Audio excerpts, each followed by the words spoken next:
In this quick video, I'm going to show you how to get started with Google Earth projects. So you've already been doing that research in your writer's notebook where you've been reflecting on the places that have shaped who you are today. You've been doing some reading by other people who have reflected upon that. And you've been gathering images that you could possibly use in your own project. Now it's time to create a digital version.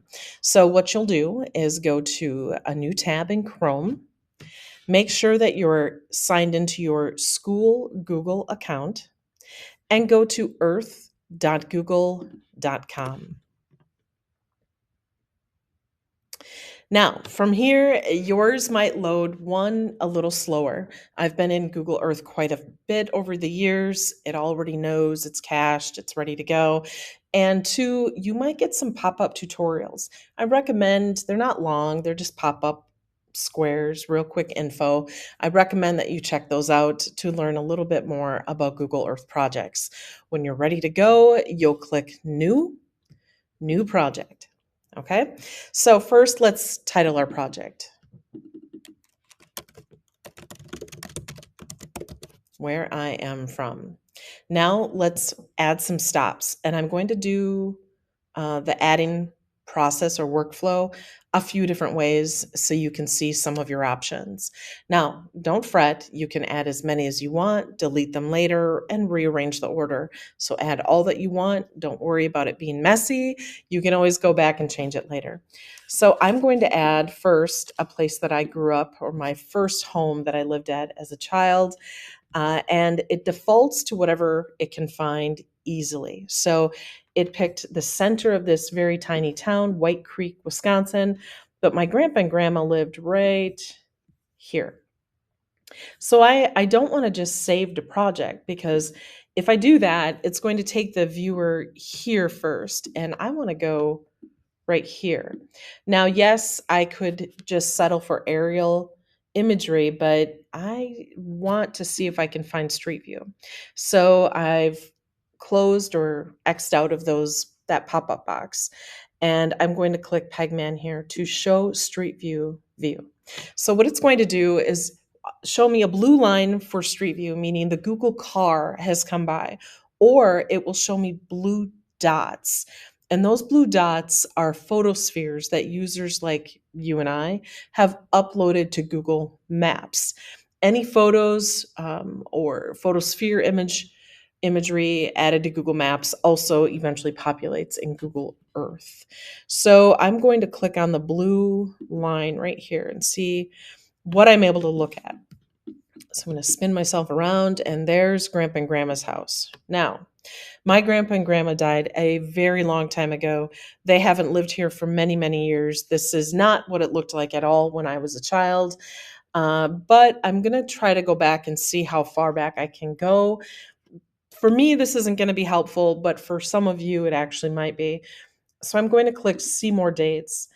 And mine jumps back to 2008. So it's great that Google has been doing these drive-by image capturing, and they've been archiving them so we can look and see how places have evolved over time. I'm able to jump back to 2008 and maybe add that to my project. In my case, my grandpa and grandma did not live there at this time either, and the imagery is not good. So I want to add this particular view to my project. So I'm going to click right here, capture this view. All right, stop number one's done. So then I'll click back, and you can see here it's been added. Yes, I can add a description. So I'm going to put, this is where I first lived as a child. Oof.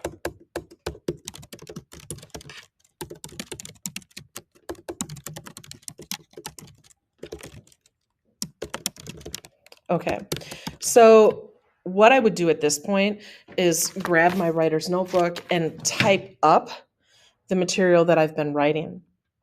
And if I have any media to add, I can add an image. So I do have a photo of Grandpa and Grandma's. I have lots of photos from the inside of their house or from the outside with me standing in the front yard, all sorts of things.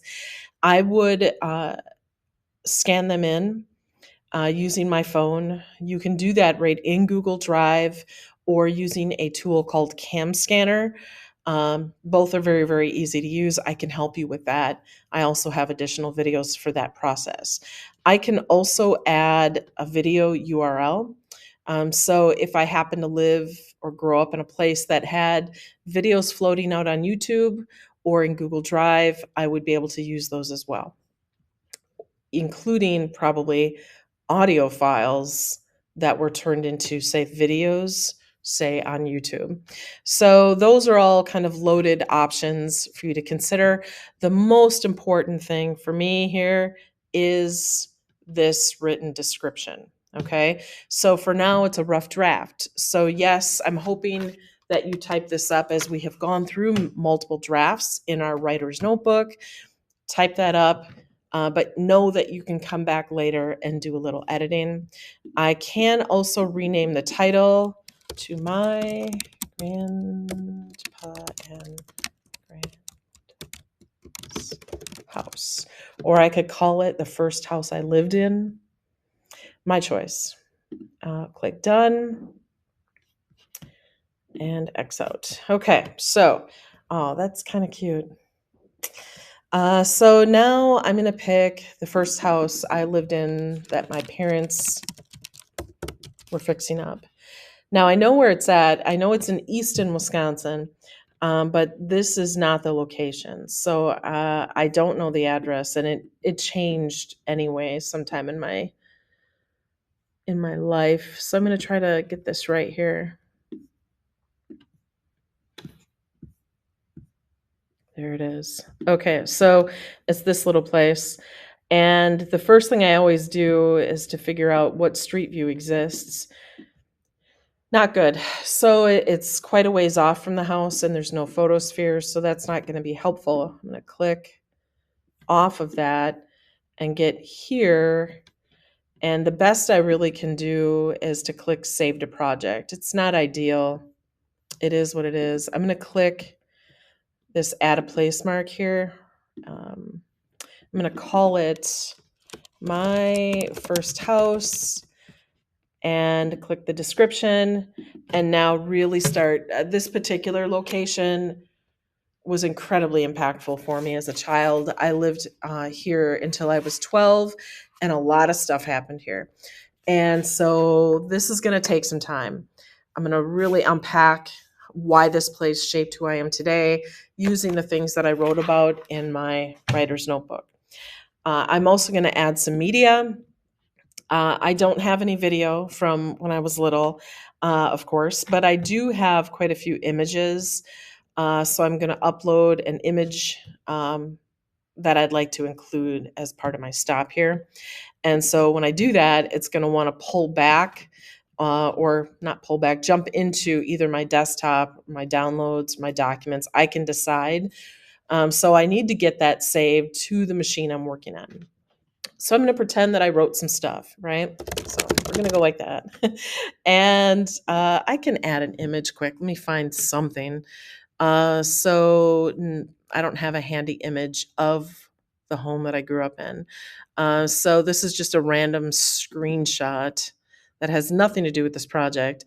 And I'm going to click done just so you can kind of see. So it's going to populate with the title, the description, and then the image kind of as part of your stop. So that looks fine. Copy, yeah, fly to. Good. Okay, so I'm going to X out of that.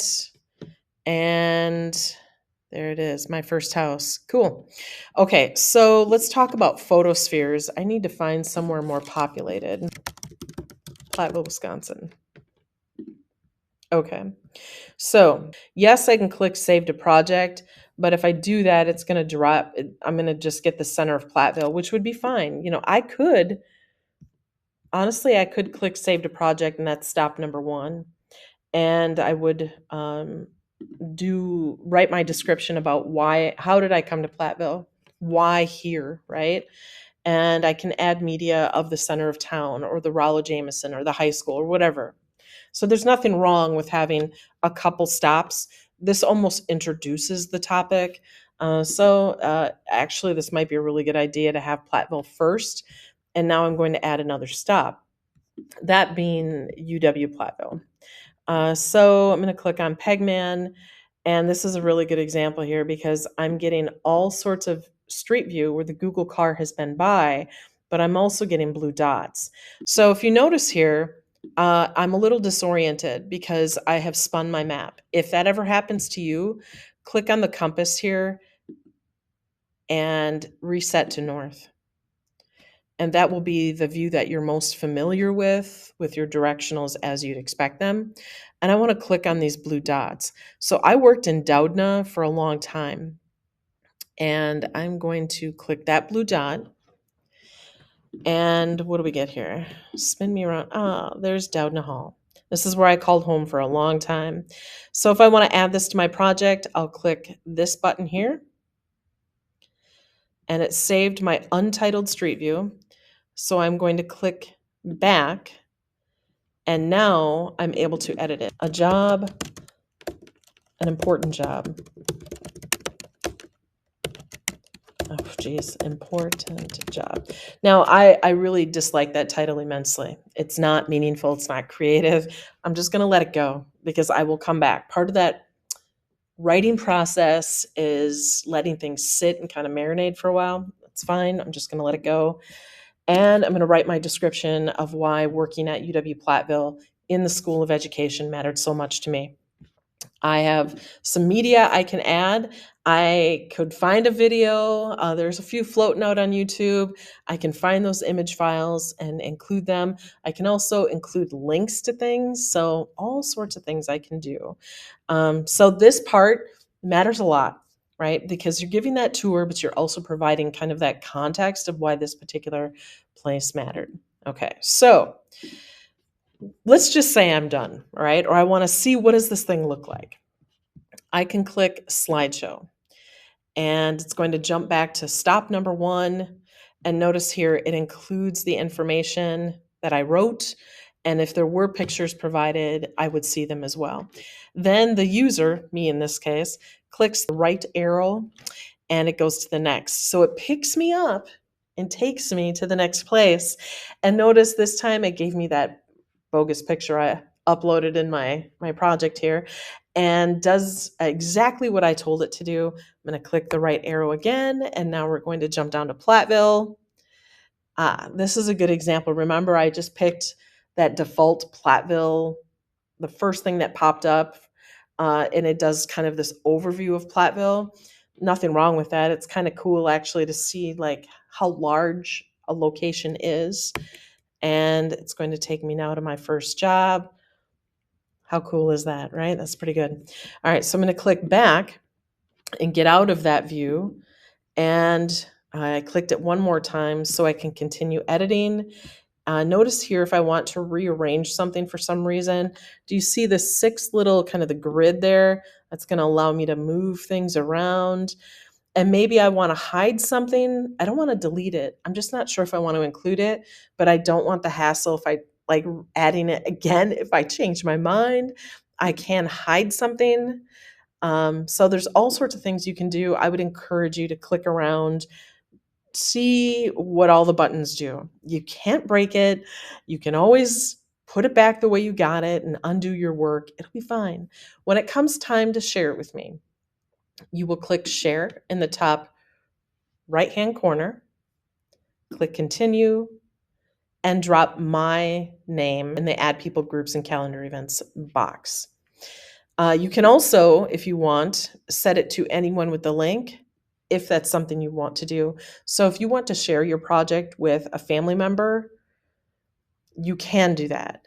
But anyone with a link means truly that, like anybody with the link. So if a family member shares it to Facebook, anybody they're friends with or that can get a hold of the link can see it. So just be cautious of that, and talk to the people if you decide to go that route that where you're okay with them sharing it. Okay. So if you have questions, let's talk it out. Let me know. And just understand that this is part of the writing process, right? It evolves. So it's going to be messy. It's not going to be perfect the first time. You're going to let things sit. You're going to rearrange, and that's great. That's great. If you have any questions on how to use Google Earth, please let me know. Your next step is to start adding stops to your project. Good luck.